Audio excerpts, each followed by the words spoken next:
Така продължавам с втора част на виртуалната разходка на Quinta São José dos Montes в централна Португалия.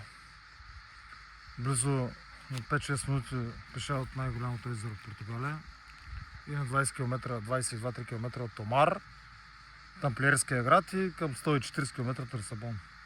150. Място, пак казвам, топ място, топ дестинация за ретрити, за фестивали. Място, където можеш да се отделиш и рязко да се качиш горе на вертикала.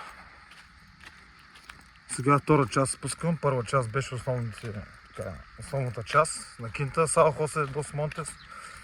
Сега пускам втора част към Шива и Шакти темплите.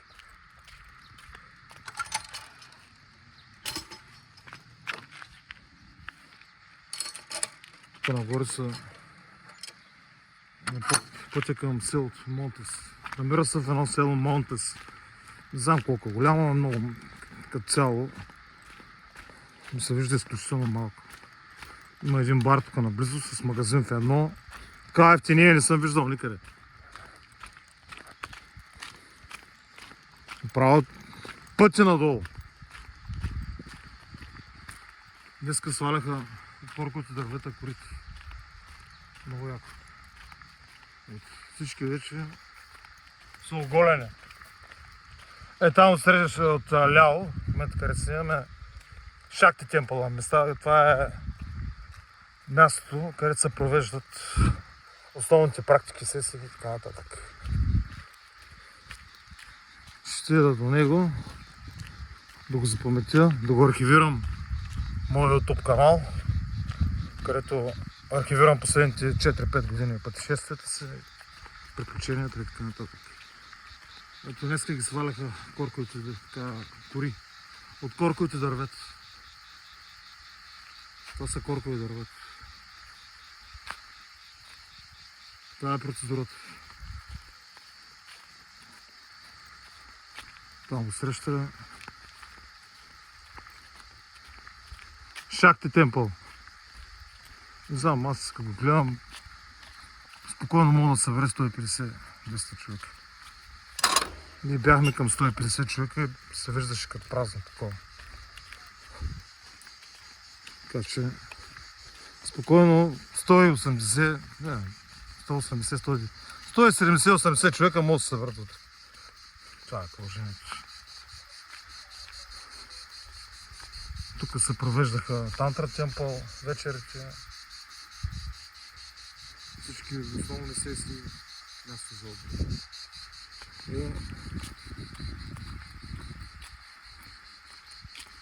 Горе са домовете, юртите по-скоро са горе. Един от типовете настаняване. Само че няма хора до тях. Те са по-луксозното настаняване, юртите. Ще се пусна... Преди 2 дена стъпих на крило тук на басейна и десния крак малко ме е подут. И още не ме е минал. Затварям тук. Ще се пуснем към Шива темпъл.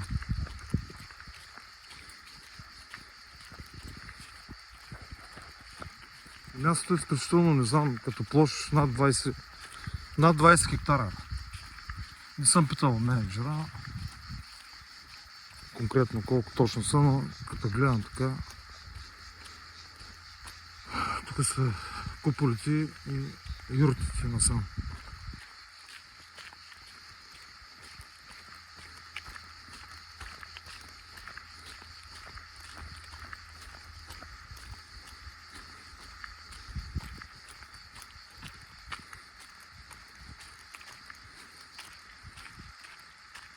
Тук на това място точно имам спомени от миналата година.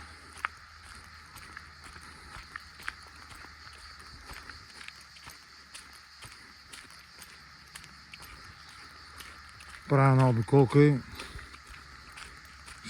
хора към Томар и оттам към Лисабон. Ще остана няколко дена в Лисабон. И тук са вече юртите. Другите юрти. Горе бяха по-луксозните. Това са още към Кимта. Там долу са домовете. Малките куполи всъщност.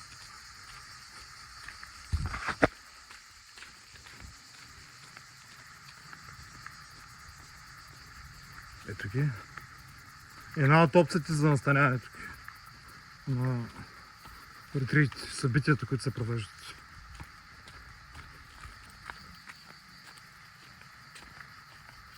Не съм бил в тях, защото ми идват малко далече от центъра на бурата.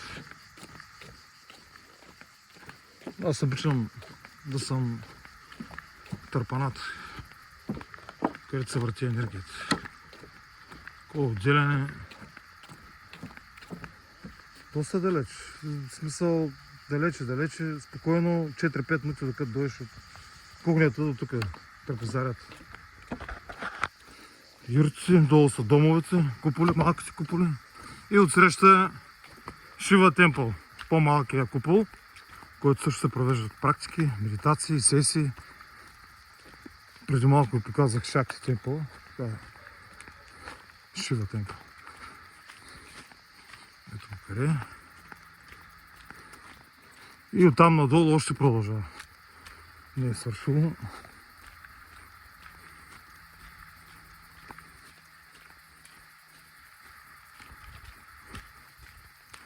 Ето го. Ще погледнем вътре за какво става това.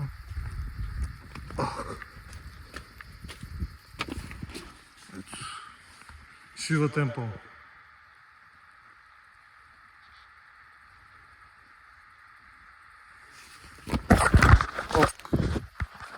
Сървах телефон.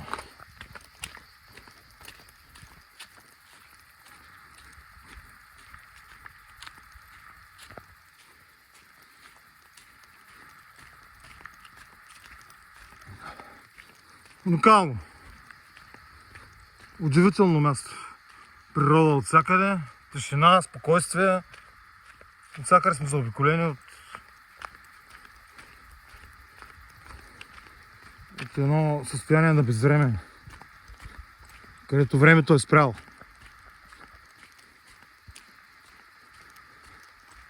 И